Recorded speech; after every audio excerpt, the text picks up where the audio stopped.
Each virtue required to act well with facility in every situation makes our reason apt to discern the suitable action and makes our affectivity apt to decide it correctly.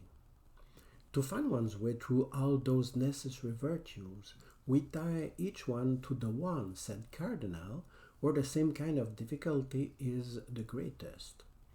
We call prudence the cardinal virtue which concerns the case, where what is most difficult is the discernment to exert. Its matter is the discovery and the implementation of the best means to ensure the good aimed at by each other virtue. Those direct to goods essentially tied to happiness. Prudence comes to their aid with the proposition of adequate and detailed action and means to implement right away. Its name says exactly that, because prudence is a contraction of providence, providere, seeing in advance, and precisely, one must clearly see in advance which end is aimed at in order to propose convenient means for it. It is usual to imagine some fear, some circumspection as its main constitutive element when people think about prudence.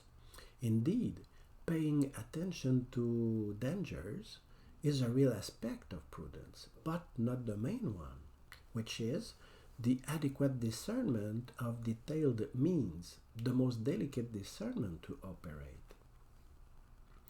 The end is known and will, by nature, at least confusedly, but surely, it doesn't require deep reflection or nor any deliberation. A healthy education already ensures to want a balance in the use of food and sex, in exchanges with others, in confrontation of dangers. But the more one enters in precision for the discernment of their means, of the actions apt to ensure this good in every situation, the more their deliberation becomes difficult and subtle, and the more discernment is required to get to correct decision.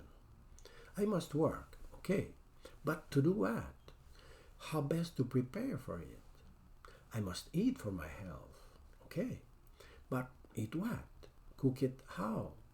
Buy and find it where? At what price?